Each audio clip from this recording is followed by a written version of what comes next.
पिंपरी शहाली येथून एक सहलीला जाणाऱ्या बसच्या भीषण अपघाताची घटना सध्या समोर येते आहे। जिल्हा परिषद शाळेची मुलांनी भरलेली एसटी बस डुंबरवाडी येथून जात असताना अचानक चालकाचं एसटी बसवरील नियंत्रण सुटून बस डाव्या बाजूला 5 फूट खाली जाऊन कोसळली आणि त्यानंतर बसमध्ये बसलेल्या 53 विद्यार्थी आणि शिक्षकांसोबत जे काही भयंकर घडलं ते ऐकून तुमच्याही अंगावर काटा येईल।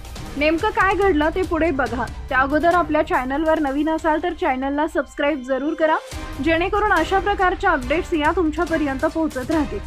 मिळालेल्या माहितीनुसार एसटी बस नेवासा येथील शाळेतील तब्बल 53 विद्यार्थ्यांना घेऊन सहलीसाठी ओझर लेण्याद्रीच्या दिशेने निघाली होती।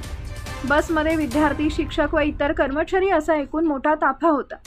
सहलीसाठी जात असल्यामुळे संपूर्ण शिक्षक व विद्यार्थी आनंदाने नाचत होते, गात होते।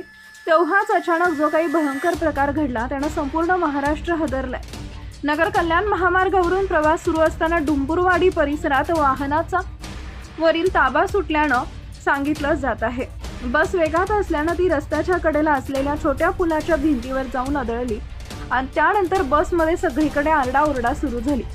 ही धडक इतकी जोरदार होती की बसचा पुढील टायर फुटला आणि काही क्षणातच वाहन पलटी झाले। अपघाताची तीव्रता इतकी होती की परिसरात मोठा आवाज झाला।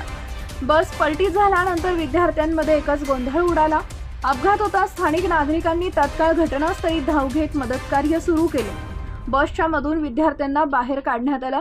ग्रामस्थ, शिक्षक व प्रवाशांच्या मदतीने जखमी विद्यार्थ्यांना तातडीनं आळेफाटा येथील खाजगी रुग्णालयात हलवण्यात आले। अपघातामध्ये जीवितहानी न झाल्यानं पालकांनी सुटकेचा निश्वास सोडला।